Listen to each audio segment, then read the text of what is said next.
En este video tutorial hablaremos sobre los terceros de nuestra empresa. Para ello nos iremos al menú principal del software, en la opción terceros, y vemos que tenemos cuatro tipos de terceros. Tenemos los contactos, los proveedores, los clientes y los empleados de la empresa. Iniciemos entonces con los contactos. Los contactos son todas aquellas personas o empresas de la cual nos interese gestionar su información dentro de nuestro software.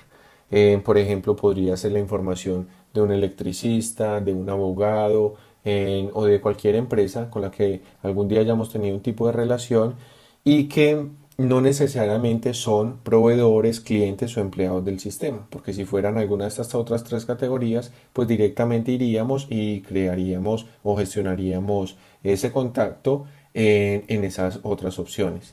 Entonces, generalmente los contactos los gestionamos en la base de datos de contactos de nuestros teléfonos móviles. La desventaja que tiene esto es que en cualquier momento el teléfono móvil puede descargarse, puede perderse y toda esa base de datos de contactos importantes pues se perderían y nuestro equipo de trabajo no podría acceder a ellos. O simplemente por estar almacenados dentro de nuestro teléfono móvil personal, los demás miembros del equipo de trabajo no podrían acceder a ese contacto en cualquier momento que lo requieran con prioridad. Entonces vamos a ver cómo se crea un nuevo contacto. Damos entonces en la pestaña de acciones, en el botón crear nuevo contacto. Vemos que este formulario de crear nuevo contacto tiene dos bloques principales. Uno es la información del tercero y otro es la información del contacto. En todos los demás tipos de terceros, que son los contactos, los proveedores, los clientes y los empleados, veremos que este primer bloque es común a todos. Es decir, todos los tipos de terceros tienen este primer bloque que se llama información del tercero y corresponde a la identificación, al nombre en que identifica ese tercero, sus teléfonos, su correo electrónico, su dirección, etcétera. Todos los datos personales que lo identifican a él. Y el segundo bloque corresponde a ciertos campos que son muy particulares solo para este tipo de tercero. En este caso, por ejemplo, para un contacto. Entonces vemos que está, por ejemplo, el campo de referencia, que sería el campo más importante de un contacto, porque es lo que nos da la noción a nosotros de saber ese contacto quién es o a qué corresponde o por qué lo conocemos o por qué lo buscaríamos en el sistema. Entonces en este caso ahí podríamos colocar por ejemplo su profesión, su cargo, de qué empresa es, etcétera. Y cualquier miembro del equipo más adelante podría buscar fácilmente, por ejemplo en ese campo abogado y saldrían toda la base de datos que nosotros tenemos de los abogados, de todos nuestros contactos abogados, electricistas, etcétera. En tipo de marketing sería la opción en la que podemos identificar de dónde conocemos ese contacto, o sea, por relaciones públicas, por página web, por Facebook, porque también los contactos se manejan en muchas empresas para gestionar los clientes potenciales, es decir, clientes que pueden llegar a ser clientes compradores de nuestro negocio, pero que hasta el momento no han realizado la primera compra o venta con nuestra empresa. Entonces, digamos que salieron de a través de una campaña de marketing online, tenemos los teléfonos y los nombres de esas personas, pero aún no son clientes de la empresa porque no han realizado ninguna compra a nuestra empresa. Entonces, en ese caso, el campo tipo de marketing pues serviría mucho para saber por qué canal obtuvimos el contacto de esa persona. El campo sucursal, para saber este contacto a qué sucursal de nuestra empresa corresponde o en qué sucursal se creó. Si quisiéramos, vemos que es un campo opcional. Un campo observación en el que pudiéramos guardar cualquier observación particular de ese contacto. Y unos campos para asociar el equipo de trabajo con el que ese contacto se relaciona. Es decir, podemos asignarle, por ejemplo, un responsable asignado de ese contacto, es decir, un usuario principal que es la persona encargada de gestionar ese contacto o de llevar la relación directa con ese contacto. Y también podemos agregar un equipo de varios miembros que también pueden tener acceso a ese contacto. En este caso, esta lista sería una lista múltiple. Vemos que nos aparecen todos los usuarios del sistema, de las sucursales pues, que nosotros tengamos autorizadas y podemos autorizar este contacto a todos ellos. Igual este campo de equipo de trabajo es opcional. Si es un contacto que está disponible para todos los usuarios de la empresa, pues no sería necesario asignar algún equipo de trabajo. Entonces nos devolvemos al primer bloque, que es la información del tercero. Vemos que es un formulario muy intuitivo de información personal. En los campos que sean obligatorios los debemos ingresar. Por ejemplo, en los contactos, miremos que la identificación del tercero no es obligatorio. ¿Por qué? Porque muchas veces podemos tener el teléfono de un electricista, pero no necesariamente tenemos su cédula, su identificación. Entonces, si nos falta ese dato, puede que no podamos crear el dato, registrar el dato en el sistema porque no tenemos su identificación. Para un contacto basta con tener su nombre, algún tipo de teléfono o dirección, y lo que sí es importante es tener la referencia, es decir, ese contacto de dónde salió. Empezamos a diligenciar en todos los campos con los que contamos de ese contacto. Recuerden que en todos los formularios del sistema, utilizando la tecla tabular del teclado, podemos pasar entre los diferentes campos, y si queremos retroceder podemos apretar las teclas Shift tabular y retrocederemos en los campos del formulario para ingresar o diligenciar de una forma más rápida sin necesidad de utilizar el mouse. Listo. Algo muy importante que hay que conocer sobre los terceros dentro de EFI, y es que para EFI todos los terceros pueden llegar a ser en común por el número de identificación. Es decir, yo puedo crear un contacto que sea el contacto con cédula 123456.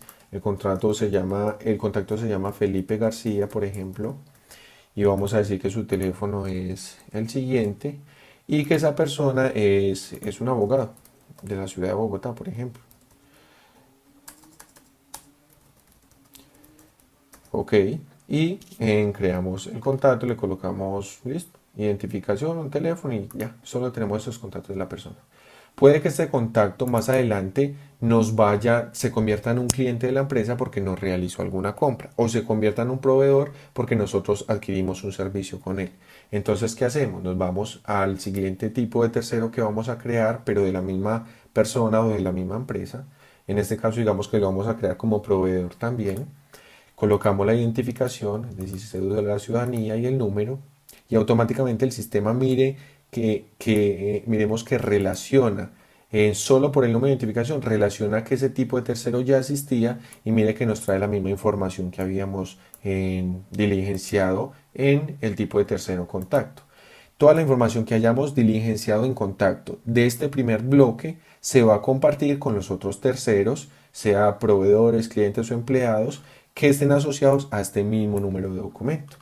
¿Qué es lo que cambia en cada tipo de tercero? El segundo bloque. ¿Por qué? Porque esto es información propia solo de los proveedores. Es decir, esta información no va a salir ni de clientes, ni de contactos, ni de empleados. Entonces, este segundo bloque de información sí lo debo diligenciar.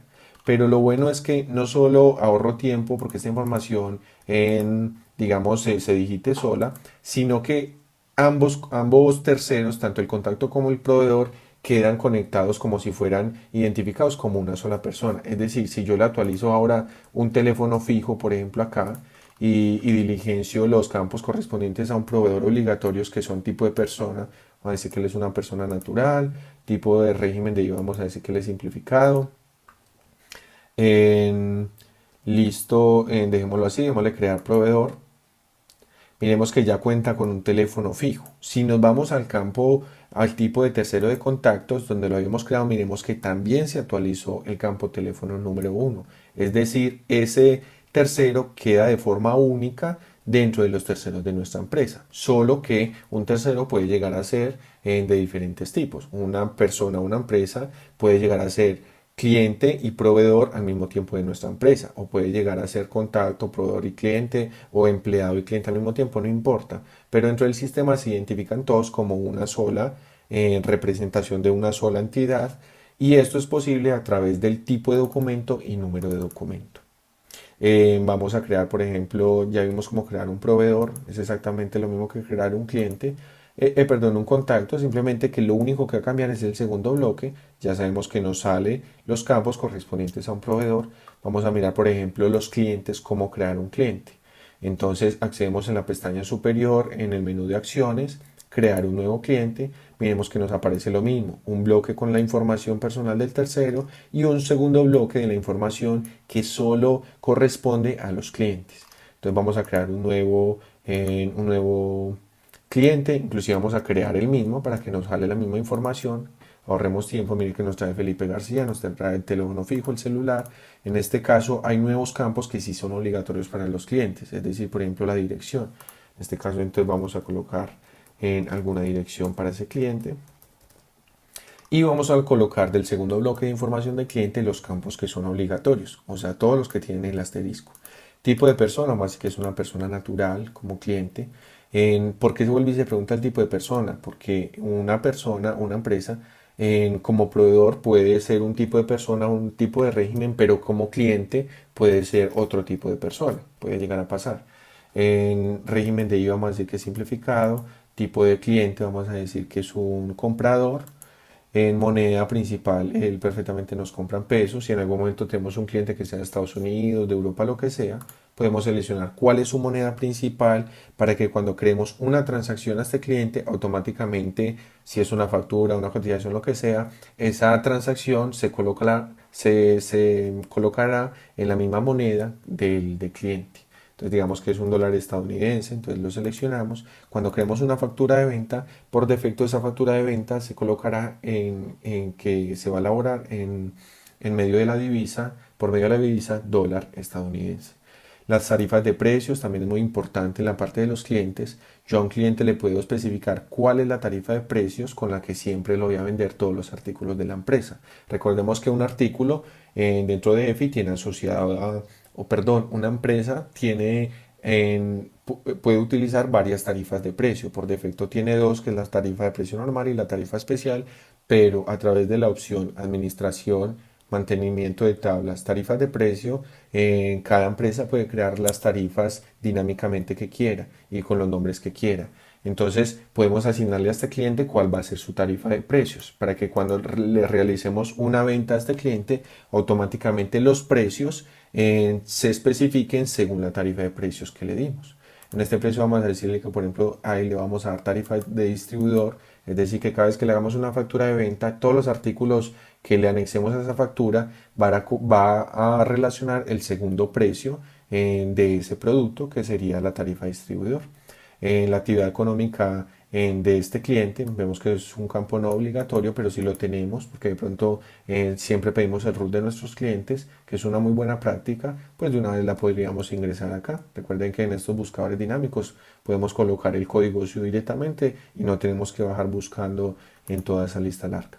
La forma de pago es un campo opcional, pero también sería bueno definirla de una vez. Por ejemplo, que a este cliente siempre le vendemos a 30 días y lo mismo. Esto es muy bueno especificarlo desde acá porque cada vez que le creemos una factura a ese cliente, automáticamente esa factura, después de que seleccionemos el cliente, nos va a agarrar esa forma de pago de 30 días. La retención, también muy importante. Si nosotros sabemos que un cliente siempre nos va a practicar un 3.5% de retención o el 2.5% por compras, lo que sea, desde el momento de crear el cliente podemos especificarle esa tasa. Y una vez creemos, le vamos a crear una factura de venta a este cliente, automáticamente el sistema sabe que ese cliente nos va a aplicar esa retención y de una vez se especifica dentro de la factura. Por defecto a todos los clientes se permite la venta. Si en cualquier momento un cliente por una mala experiencia, por lo que sea, se le prohíbe la venta, podemos prohibir la venta y este cliente no aparecerá disponible para que nuestro equipo le pueda crear facturas de venta. También podemos especificar un cupo de crédito máximo o cupo de crédito disponible para que ese cliente pueda tener facturas a crédito y otros campos más como el primer contacto con el cliente, de dónde salió ese cliente, por relaciones públicas, a través de una red social, etcétera, a qué sucursal pertenece ese cliente. Eso es opcional, no hay que colocarlo, pero si quisiéramos distribuir los clientes en cada una de nuestras sucursales, pues también lo podríamos asociar a través de este campo. ¿Quién es el responsable asignado de ese cliente? Para ciertas empresas que manejan los clientes con un vendedor asociado siempre, entonces simplemente buscaríamos quién es el responsable, quién es el usuario que está asociado con ese cliente y en cualquier momento de una compra, de una reclamación, pues ya sabemos que el usuario encargado de ese cliente es tal persona. También podemos asociar el vendedor. este vendedor sale no de los usuarios del sistema, sino de la tabla de los empleados, que es el tipo de tercero que ya vamos a ver más adelante. Entonces todos los empleados de nuestra empresa que tengan activado un check o un chulito que dice que son vendedores, automáticamente van a salir acá al listado de todos esos vendedores. Y cada vez que le creemos una factura de venta o un documento de venta a este cliente, automáticamente va a asociar que el vendedor es el que especifiquemos en este campo. Lo mismo, no es un campo obligatorio, pero es muy bueno todo este bloque de información del cliente para parametrizar bien los documentos de venta y que no haya que estar colocando la información manual al momento de hacerle un documento de venta a este cliente. Le damos crear cliente y vemos que ya queda creado nuestro cliente en acá como un tercero más de nuestra empresa. Podemos en todos los terceros de la empresa podemos asociar una foto para ese tercero, por eso como para que sea más organizado, para si uno tiene unos clientes que son muy fieles y no manejamos mucha cantidad de clientes, sino clientes más fidelizados, sería una muy buena opción tener la foto de todos nuestros clientes o de todos nuestros proveedores. En ese caso simplemente nos posicionamos sobre la foto del cliente, del proveedor, y damos la opción cambiar. Recuerden que tenemos la opción al igual que en perfiles de usuario y en perfiles de usuario en el logo de la empresa, de subir una foto que previamente tengamos guardada en nuestra computadora o nuestro equipo móvil, o tomar una foto directamente desde la cámara de nuestro equipo tecnológico. Y vamos con la última opción de terceros, que son los empleados. Lo mismo, vamos a la opción crear nuevo empleado. Nos aparece el primer bloque de información del tercero, que es igual a todos los otros tipos de terceros, donde aparece la identificación, el nombre, teléfono, dirección, etc. También miremos que acá en las redes sociales podemos agregar dinámicamente en cualquier tipo de red social que exista hasta el momento, como Facebook, Instagram, YouTube, etcétera. De pronto en algunos tipos de empresas o de negocios sea muy importante tener este tipo de redes sociales de los clientes, ¿cierto? En ese caso podemos almacenar todas esas redes, esas cuentas de redes sociales por acá. Y tenemos un segundo campo que es la información del empleado. Aquí es donde aparece el check para identificar cuáles de los empleados son los vendedores de la empresa, y también aparece un check para identificar cuáles de los empleados de la empresa son cobradores, porque más adelante en la gestión de cobros podemos ver que nosotros podemos asociar un cobrador a una cuenta por cobrar para que él sea encargado del cobro de esa cuenta. Listo, tenemos el estado del empleado, que puede ser activo, la sucursal a la cual pertenece ese empleado, que es un campo obligatorio, porque físicamente un empleado siempre debería estar asociado a una sucursal principal, y la moneda principal en la que ese empleado está asociado con nosotros, más que todo para el tema de comprantes de egreso por nómina, lo que sea. Al momento de realizar esa transacción, automáticamente se coloca la divisa que él tiene asociado como moneda principal. Al igual que en todas las otras funcionalidades, recuerden que tenemos los filtros de búsqueda para identificar un tercero puntualmente por su celular, por su nombre o por su identificación. Cuando ya tengamos una cantidad de clientes muy grande, una cantidad de proveedores o empleados muy grande, pues lo ideal no es bajar visualmente buscándolo, simplemente vamos y identificamos por cualquier campo que conozcamos, damos el botón aplicar filtros y encontraremos rápidamente alguien que estamos buscando. En este caso podríamos buscar, por ejemplo, por cliente, por ejemplo, Felipe. Cuando sean campos de texto, recuerden que ahí nos sale la ayuda en tratar de especificar una sola palabra, incluyendo las tildes, porque si colocamos varios nombres, pues puede que no tenga la misma estructura y no lo vamos a encontrar, mientras que con una sola palabra es más que suficiente para encontrar de forma única un registro que estemos buscando. Y por último, la opción de exportar a Excel. Recuerde que también desde EFI toda la información se puede exportar a Excel para darle cualquier tratamiento, para almacenar esa información como cada empresa lo requiera. Simplemente seleccionamos una consulta que queramos a través de filtros de búsqueda o la consulta por defecto que nos trae todos los terceros que se encuentran vigentes, y damos la opción de exportar a Excel. Escogemos la ubicación donde queremos guardar el archivo, lo abrimos y ahí tendremos pues toda la base de datos de los terceros de nuestra empresa. Yo creo que eso es todo lo que debemos saber acerca de la funcionalidad de terceros. Los esperamos en nuestro próximo video tutorial. Muchas gracias.